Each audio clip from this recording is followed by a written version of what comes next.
Good evening বন্ধুরা। আজকে এই সন্ধেবেলায় যে জামা কাপড় গোছাচ্ছি, এক জায়গায় যাব। কোথায় যাব দেখতে থাকো ব্লগটা প্রথম থেকে শেষ অবধি, নিশ্চয়ই তোমাদের ভালো লাগবে। তোমাদের পরে বলছি আমরা কোথায় যাচ্ছি। আর তোমার দাদাভাই, আমি আর হচ্ছে যে আমার মেয়ে, তিনজনে মিলে যাব। ছেলে যাবে না, ছেলে বাড়িতেই থাকবে। এই যে একটা জামা প্যান্ট কিনেছি আমার ভাইপোর জন্য, বা যাবো বাপের বাড়ি, ভাইপোর জন্মদিন আছে, তার জন্য বাপের বাড়ি যাচ্ছি 1-2 দিনের জন্য। আর একটা জামা কাপড় গুছিয়ে নিচ্ছি। ভোরবেলা আমরা উঠেও পড়েছি 4টের সময়, উঠে সবাই রেডি হয়ে নিয়েছি। আর এখানে বোনজি আমার মেয়েকে আনতে এসছে, ওরা স্কুটি করে যাবে, ওই জন্য ওরা আমার মেয়েকে নিয়ে আগে বেরিয়ে গেল। তারপরে তোমার দাদাভাই আর আমি এদিক দিয়ে চলে যাব বাস স্ট্যান্ডে। এই যে ব্যাগপত্র গুছিয়ে নিয়েছি, সব রেডি করে নিয়েছি, নিয়ে এবারে বেরিয়ে যাচ্ছি। বাস স্ট্যান্ডে পৌঁছেও গেছি, বাস আসেনি এখনও, অপেক্ষা করছি আমরা রাস্তার মধ্যে। এই যে আমার দিদি, জামাই, মেয়ে সবাই দাঁড়িয়ে আছি। তোমাদের দাদাভাই, আমার মেয়ে, ওদের খিদে পেয়ে গেছে, আবার কেক খেয়ে নিল, একটু কেক জল খেয়ে নিল, কেন ভোরবেলা থেকে উঠেছে। উঠে রেডি হয়ে বেরিয়েছি আমরা। আর ওইদিকে দিদির বড় মেয়ে বাসে উঠে গেছে, ও স্ট্যান্ড থেকে উঠেছে, বাসের স্ট্যান্ড থেকে, ওই জন্য ওখানে দাঁড়িয়ে আছে। আর আমরা এদিকে বাস আসবে, উঠবো। বাসে উঠেও পড়লাম, এই যে সবাই বসে পড়েছি বাসের মধ্যে। এদিকে তো আমার মেয়ে, তোমার দাদাভাই, আর এদিকে আমার মেয়ে তোমার দাদাভাই, আমরা সবাই বসে পড়েছি। বাস থেকে নেমেও গেলাম আমরা। আমার বাপের বাড়ি হচ্ছে মেদিনীপুর।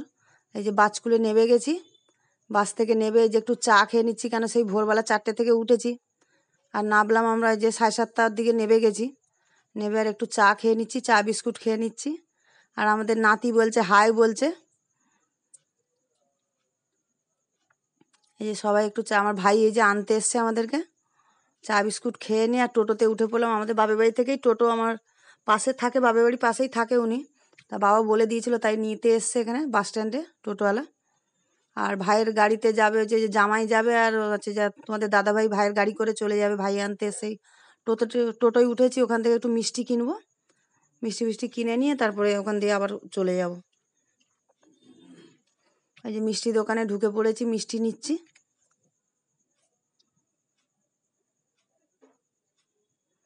এই যে বঞ্জিও নিচ্ছে, ও বিয়ের পরেই প্রথম যাবে মামার বাড়ি, তা ও মিষ্টি নিল, আমি নিলাম, নিয়ে আবার টোটো চেপে পড়েছি। এই যে যাচ্ছি, দেখতে থাকো গ্রামের তোমাদের সিনারিগুলো, দেখো খুব ভালো লাগবে নিশ্চয়ই।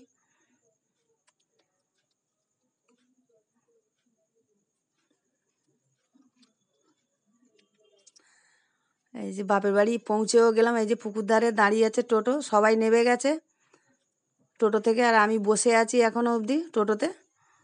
এদিকে তোমার দাদাভাই বলছে কি, তুমি কি নামবে না, না বসেই থাকবে টোটোতে? আমি বললাম হ্যাঁ হ্যাঁ নামবো। আমার এত পায়ে ব্যথা হয়েছে, আমি আর মানে টোটো থেকে নামতেই পারছি না।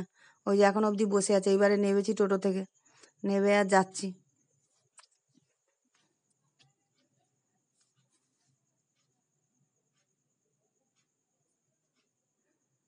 এদিকে নেমে যাচ্ছে। এদিকে আমার ঠাকুমার সাথে এই যে দেখা হয়েছে, ঠাকুমা দাঁড়িয়েছিল সামনেই, তাই ঠাকুমাকে প্রণাম করে ঠাকুমার সাথে একটু কথা বলে নিলাম, ভালো মন্দ কথা বলে নিয়ে এদিকে ওইদিকে আবার বাপের বাড়ি ওইদিকে ঢুকবো।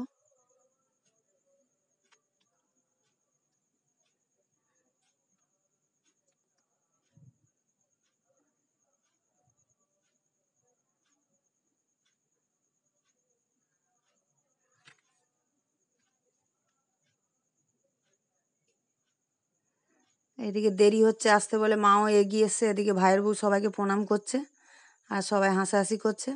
এই সকালবেলায় ভাইয়ের বউ যে রান্না করে রেখে দিয়েছে, সবাই এসে টিফিন খাবে। 1 হাঁড়ি ঘুগনি, মুড়ি, ডিম ভাজা, সবাই টিফিনে সবাইকে দিচ্ছে। এই যে ঘুগনি করে রেখে দিয়েছিল, এদিকে মুড়ি দিয়েছে আর ডিম ভেজে দিয়েছে। সবাই মুড়ি, ঘুগনি, ডিম ভাজা সব টিফিনে খাওয়া হয়ে যাচ্ছে। আর এদিকে ভাইয়ের ছেলের জন্মদিন, তার জন্য এই যে ভাই এই যে রান্না বান্না হবে, তাই মশলা করছে মিক্সিতে। এখানে সব মশলাগুলো করে দিচ্ছে, কেন অনেকটা মাংস হবে, আরও রান্নাবান্না হবে, তার জন্য যে মাংসর মশলা টশলাগুলো রেডি করে দিচ্ছে।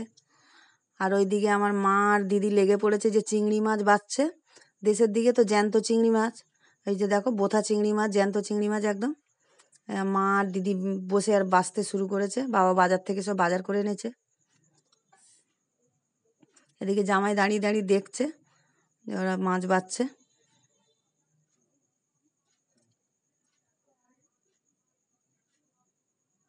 এদিকে ভাইয়ের বউ রান্নাঘরে যে রান্না বসিয়ে দিয়েছে, যে শিলে মশলা করছে, আবার কিছু মিক্সিতে বেশি মশলাটা করে দিচ্ছে আর অল্প অল্প মশলাগুলো শিলে বেটে নিচ্ছে।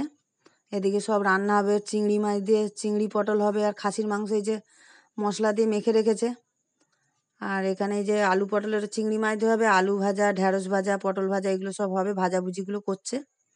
আর ওখানে যে চিকেন চাপা দিয়ে রেখেছে, চিকেনও করবে, কেন আমার মেয়ে তো মটন খায় না, তার জন্য চিকেন করবে। এই যে চিকেন রান্না করবে। এদিকে রান্না বান্নাও শেষ হয়ে গেছে, দুপুরের দিয়ে এই খাবার শুরু হয়ে গেছে, বাচ্চাদেরকে এগুলো আগে দিয়ে দিচ্ছে, কেন বাচ্চাদের দিয়ে তারপরে বড়রা খাবে, একসাথে তো সবাই হবে না, তার জন্য বাচ্চাগুলোকে আগে দিয়ে দিচ্ছে। এই যে বড় ভাইপো, আমার মেয়ে, দিদির ছেলে, ছোট ভাইপো, সবাই খেতে বসে গেছে। আমার মাও বসে গেছে খেতে, আমরা পরে খাবো, তোমরা খেয়ে নাও বলে সবাই খেতে বসে গেছে। দুপুরের পর্ব শেষ, এবার সন্ধেবেলায় যে কেক কাটা হবে, তার আগে একটু, কেন রাখি পূর্ণিমায় তো ভাই আসতে পারেনি কাজের জন্য, তাই জন্য ওই যে ভাই বাড়িতে গেছে, আমরাও গেছি, তাই বলে তাহলে একটু রাখিও পরিয়ে দিই ভাইকে। হ্যাঁ, দুদিন পরে তো কী হয়েছে, পড়াতে কী আছে আর, তাই জন্য ভাইকে একটু রাখিও পরিয়ে দিলাম। আর এদিকে ভাইপোর জন্মদিনে যে কেক ফেক আনা হয়ে গেছে, সব সাজানো হয়ে গেছে, এবার কেক কাটবে সবাই, কেক কাটবে, আশীর্বাদ করবে। এই যে নাতি বসে আছে চুপ করে দেখছে।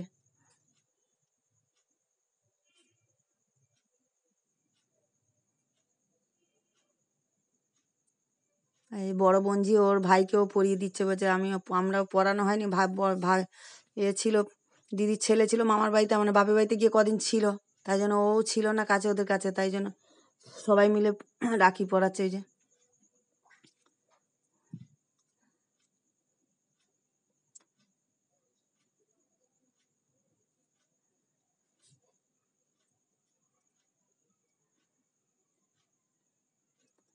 এই যে রাখি পরিয়ে দিচ্ছে, আর সবার হাতে একটা করে ক্যাডবেরি দিয়ে দিচ্ছে।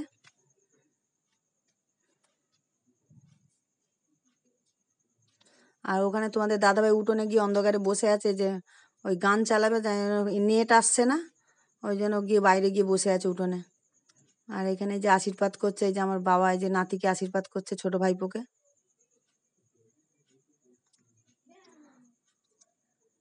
এদিকে নাতি, ছোট নাতি বলছে হচ্ছে যে আমাকেও করো আশীর্বাদ, আমার মাও আশীর্বাদ করছে।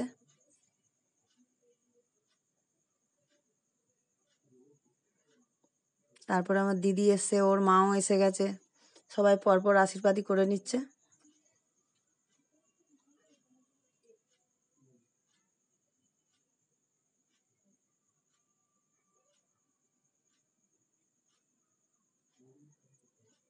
এদিকে জামাই সিঁড়িতে বসে আছে, ওরা ওর আশীর্বাদ করছে, ও এদিকে সিঁড়িতে চুপ করে বসে আছে, ফোন ঘেঁটে যাচ্ছে।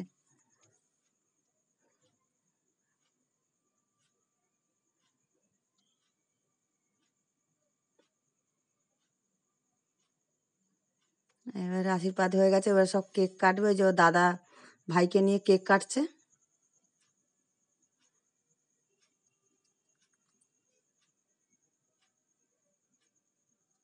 এই যে কেক কেটে ভাইকে খাইয়ে দিচ্ছে। ব্লগটা দেখতে থাকো, প্রথম থেকে শেষ অবধি।